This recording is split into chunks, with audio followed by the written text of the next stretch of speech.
नमस्कार मेरे स्वास्थ्य के सहयात्रियों। जिम में वर्कआउट करते समय बहुत लोगों की हम आए दिन सुनते रहते हैं कि सडन गिर पड़े और डेथ हो गई। क्या प्रिकॉशंस लेने चाहिए कि वो सडन डेथ के इवेंट को या सडन इस तरह के इवेंट को रोका जा सके? आइए जानते हैं इसके बारे में।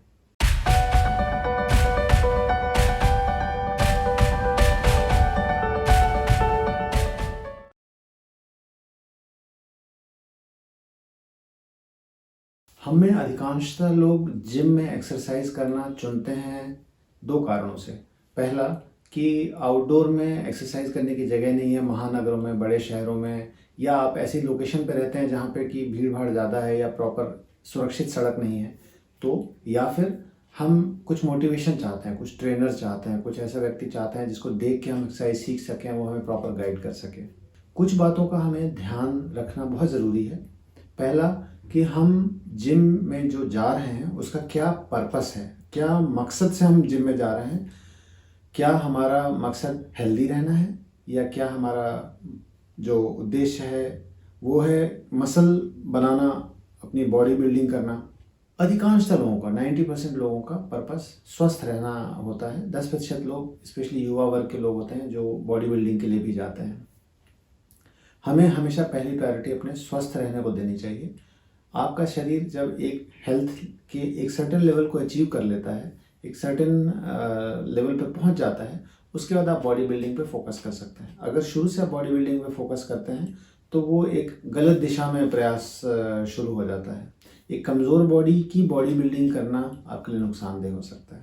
जब आप जिम ज्वाइन करते हैं तो कुछ क्वेश्चन आपको पूछने चाहिए। पहला, क्या आपको हार्ट की प्रॉब्लम है? दूसरा, क्या आपके परिवार में आपके माता पिता या किसी फर्स्ट डिग्री रिलेटिव, आपके बड़े भाई, छोटे भाई या किसी को डायग्नोज्ड हार्ट की प्रॉब्लम है?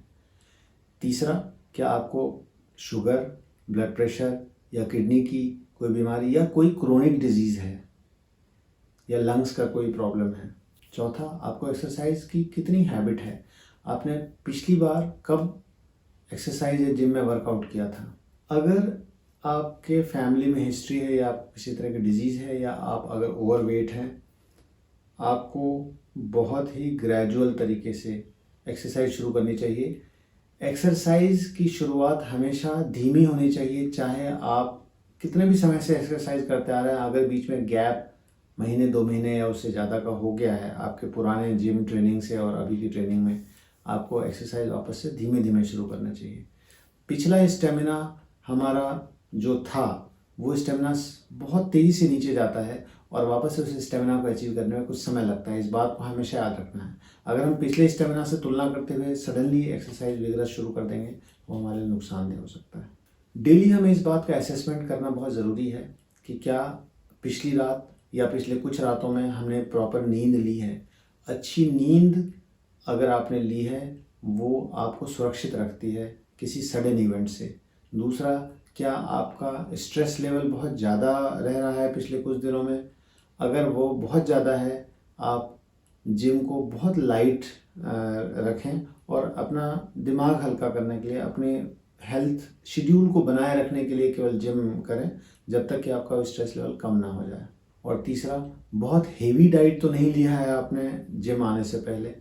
अगर ये सब चीज़ें हैं तो आपको जिम में बहुत विगरस वर्कआउट को अवॉइड करना चाहिए। रेगुलरिटी इन एक्सरसाइज ये एक बहुत ही छोटा लेकिन बहुत इम्पॉर्टेंट पार्ट है आपके स्वस्थ शरीर के लिए। आप भले 5 मिनट के लिए, 10 मिनट के लिए, 15 मिनट के लिए समय निकाल कर जिम जाएं या बाहर वर्कआउट करने जाएं, एक्सरसाइज को मिस ना करें। आपके दिन के रूटीन में 5 मिनट का वो वर्कआउट आपकी रेगुलरिटी को बनाकर रखता है।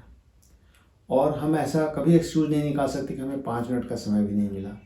ये रेगुलरिटी इन वर्कआउट आपको सडनली किसी इंटेंस एक्सरसाइज से होने वाले नुकसान से बचाता है। मैंने अपने पिछले सडन हार्ट अटैक वाले वीडियो में बहुत विस्तार से बताया है कि किसी व्यक्ति को सडन हार्ट अटैक क्यों होता है। कई व्यक्ति जिन्होंने अपनी एंजियोग्राफी करवाई या जिन्होंने पहले अपना टीएमटी चेकअप करवाया हुआ है, हार्ट का चेकअप करवाया है, उन व्यक्तियों में भी कभी सडन हार्ट अटैक की प्रॉब्लम हो सकती है जिनकी पहले रिपोर्ट नॉर्मल आई थी। आपको ये याद रखना है कि हमारे हार्ट पे, हमारे शरीर के किसी भी खून की नसों पे जब सडनली बहुत ज़्यादा स्ट्रेन पड़ता है, जिसके वो अभ्यस्त नहीं होते, जिसके वो हैबिचुअल नहीं होते, तो वो स्ट्रेन वो बर्दाश्त नहीं कर पाते और अंदर खून की नसों में कई बार जो प्लाक होता है, एक पपड़ी होती है, वो निकल जाती है और वो सडन हार्ट अटैक या सडन इस तरह के खून के नसों के ऑक्लूजन को, खून की नसें बंद हो जाने के कारण सडनली समस्या आती है और किसी भी व्यक्ति की जान जा सकती है।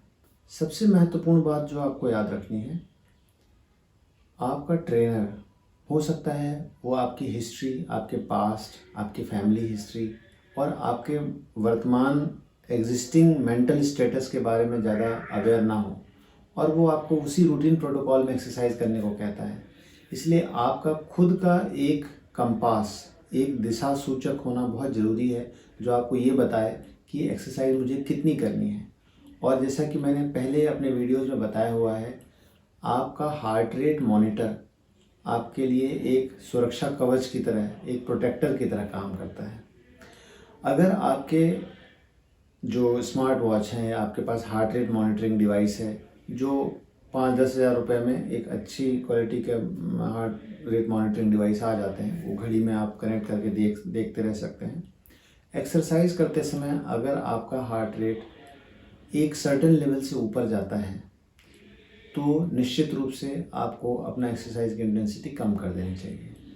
अगर आप इस नियम को फॉलो करते हैं, अधिकतम संभावना है कि आपको कभी भी इस तरह के सडन हार्ट अटैक या सडन इवेंट होने से आप बच सकेंगे। मैंने अपने पिछले वीडियो में ये फार्मूला बताया हुआ है, एक बहुत ही प्रसिद्ध फार्मूला है जिसको हम मेफिटोन फार्मूला कहते हैं। एक बहुत प्रसिद्ध ट्रेनर हैं जिन्होंने ये फार्मूला दिया था। उस फार्मूला के मुताबिक आपकी जो उम्र है, 180 में से वो उम्र का अमाउंट घटा दी। सपोज आप 40 साल के हैं तो 180 माइनस 40 मतलब 140, यही आपकी मैक्सिमम परमिसिबल हार्ट रेट है। इससे जैसे ही हार्ट रेट ऊपर जाए आप अपनी इंटेंसिटी ऑफ एक्सरसाइज कम कर दें। अगर आप इस नियम को फॉलो करते हैं तो आप किसी भी सडन इवेंट से बच सकेंगे, चाहे आप जॉगिंग कर रहे हैं, चाहे आप वर्कआउट कर रहे हैं किसी तरह का, स्विमिंग कर रहे हैं, साइकिलिंग कर रहे हैं, किसी भी तरह के इंटेंस एक्सरसाइज कर रहे हैं। आपने अगर नींद कम ली है, आपकी डाइट आपने नॉर्मल ली है, ज़्यादा डाइट ली है, या आपका स्ट्रेस लेवल ज़्यादा है, आपका हार्ट रेट बहुत जल्दी बढ़ जाता है ज़रा से एक्सरसाइज में, और ये इंडिकेट करता है कि आपकी बॉडी स्ट्रेस में है, आपको कम एक्सरसाइज करना चाहिए, लाइट एक्सरसाइज करना चाहिए, या उस दिन एक्सरसाइज को अवॉइड करना चाहिए। अगर आपको किसी तरह का अनईजीनेस फील हो रहा है, हेडेक हो रहा है, या आपकी तबीयत ठीक नहीं लग रही है, एक्सरसाइज करते समय आपको बहुत जल्दी थकान महसूस हो रही है, उस दिन एक्सरसाइज को अवॉइड करें। जिम में वर्कआउट करने जाते समय इस बात को ध्यान रखना है, याद रखना है, स्टेमिना एक ऐसी चीज़ है जो बहुत स्लोली बिल्डअप होती है और बहुत तेज़ी से ख़त्म हो जाती है। इसलिए अगर आपके एक्सरसाइज में हफ्ते 10 दिन 15 दिन या उससे ज़्यादा का गैप हो गया है, वापस से धीमे धीमे अपने स्टेमिना को बढ़ाइए और तभी अपने एक्सरसाइज का इंटेंसिटी को आप तेज़ कर सकते हैं। सडनली बढ़ाई गई इंटेंसिटी या सडन इंटेंस एक्सरसाइज आपके लिए जानलेवा साबित हो सकती है।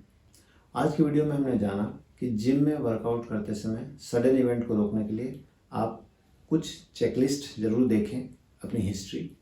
दूसरा, अपने स्टेमिना को स्लोली बढ़ाएं।